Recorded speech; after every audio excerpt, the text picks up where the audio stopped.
Hello, this is Julian with Coffee Reviews, and today we will be reviewing the Gitwe Wash Process Rwanda from Nomad Coffee. And there's the bag right there. And Nomad, based out of Barcelona, Spain, and this coffee right here was featured in our recent blind taste test rankings video as part of a viewer-subscriber recommendation suggestion series where it did finish 6th place out of 6 coffees on that day. And if you watched that video, then you saw that it finished in that spot because it had this kind of interesting sour taste to it based off of the first impression, but we'll discuss that a lot more throughout this video. Now, Nomad is a coffee roaster I had pretty limited familiarity with going into this review. They were a suggestion to us by Christopher, so shout out to and thank you to Christopher for the suggestion. And this is going to be our first Spanish coffee roaster that we have reviewed on this channel, so looking forward to all of those aspects. This right here is day 41 of this coffee. Actually, it's day 42. All right, recipe we settled on was a 16:1 water to coffee ratio brewed at 208 degrees Fahrenheit through the Chemex. That's going to be a very important factor throughout this video. And it was with a medium grind. They are on the lighter side of European coffee, so a light European for the roast profile. And with that out of the way, let's go ahead and start discussing this coffee. So day 26, which was that blind taste test rankings day, and if you watched that video, then you saw that there were a lot of things that were kind of off about this cup of coffee. Super sour out there, pretty herbal, pretty earthy. A lot of these factors that I'm not necessarily the biggest fan of in coffee, and it was going to take some work to figure out what had happened on that first day.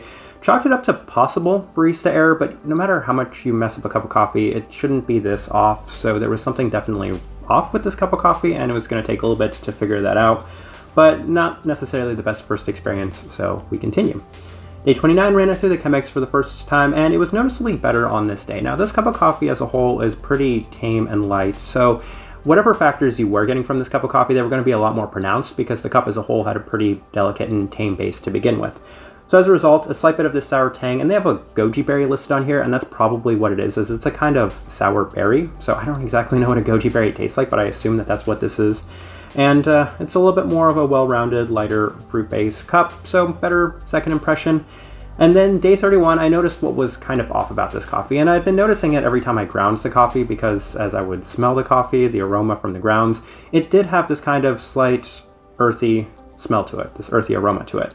But as I was drinking that cup of coffee, I noticed it had that very strong raw potato taste. And as somebody that's been drinking craft coffee for about 12 years, I've actually never had a coffee with a potato defect. But yeah, this one definitely had it. The aroma was present from the whole beans themselves, as well as the grounds, and definitely when brewed through the V60, it was just radiating very strong raw potato taste. And for anybody that has never had a coffee with a potato defect, it's as blatantly clear as, the cleanest cup of coffee you could taste, as the raw potato was just dominating the cup of coffee in every aspect. And as a whole, just pretty earthy. Fruit sweetness a little bit more pronounced in the V60, but yeah, that potato was just absolutely dominating the cup. So very hard drink on day 31. Day 34 ran it back through the Chemex, and it really, what's interesting about the Chemex, and we say this a lot, it strips away some things. And what's been so strange about this coffee is that the Chemex has completely stripped away that really strong potato. As I'm drinking it today, it's not there, but anytime I did run it through the V60, oof, that was by far the most pronounced thing in the cup of coffee. Ever so slight berry, again, kind of reminds me of a slight darker sour berry. And it's better, but not necessarily my favorite cup of coffee still. Day 36, ran it back through the Chemex again, as, again, just getting all that potato from the V60 was something I couldn't go back to, so it still yields that raw potato aroma with every aspect of it, the whole beans and the grounds, and that's going to be common throughout, but again, the Chemex is just kind of stripping away that potato, which is so weird, and people have given me so many tips and suggestions for how to kind of eliminate that potato taste to the cup of coffee, and they seem like a little bit tedious, I should say, actually, so just persisted with the Chemex as a whole. Cup is slight, most distinct thing remains this kind of slightly citric acidity. So it was getting a little bit more citric at this time, but as a whole, it's still pretty muted for this cup of coffee. Day 38 was getting a lot more of the listed honey that they were mentioning, as well as a slight bit more citrus, especially at the moderate temperature. So as this coffee has cooled down at the kind of, not after it's been brewed, but not quite at room temperature. That's probably where I was experiencing the best from this cup of coffee. Most distinctly, a lot of this honey, which I think they have honey listed on here as well, makes a lot of sense. And there's a lasting kind of lingering honey and citrus finish in this cup of coffee. Better. Day 38 was a better day. And then day 39, just out of curiosity, ran it through the AeroPress and was getting that kind of same potato defect in the AeroPress.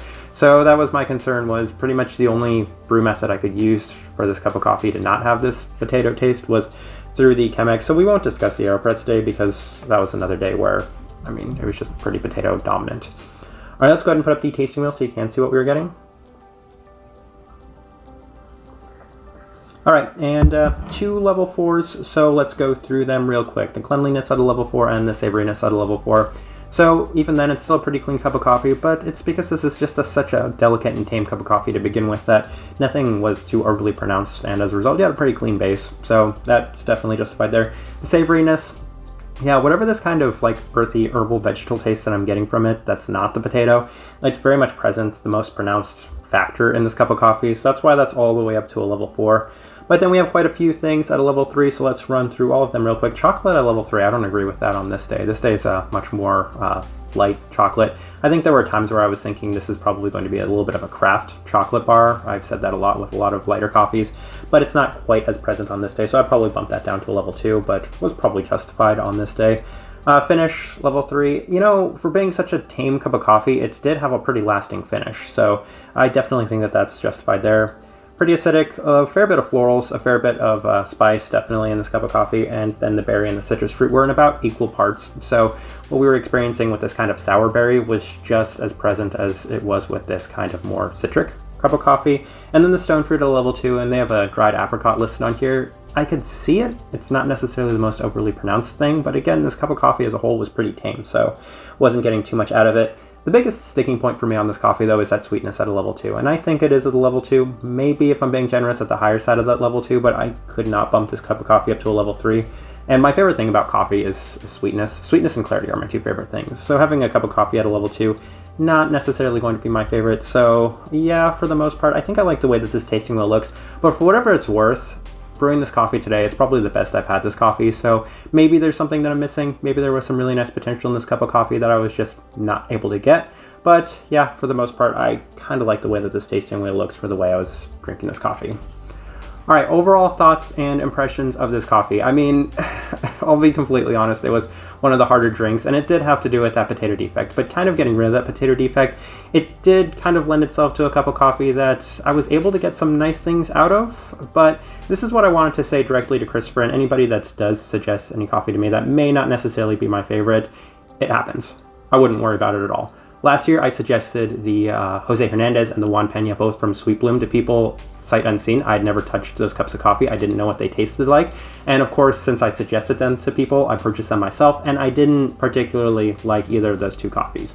So if that would have been the only representation of Sweet Bloom that either of those people I had suggested those coffees to was, then they would probably have a pretty negative impression of Sweet Bloom. This isn't Nomad's best coffee, and I can probably tell that, and I know that because we have another cup of coffee from Nomad that we're going to be reviewing shortly. So I had to do my best to say, you know, this wasn't the best coffee that Sweet Bloom had, and it's unfortunate that they didn't like this coffee, but it happens. And I wouldn't worry about this with this Nomad coffee.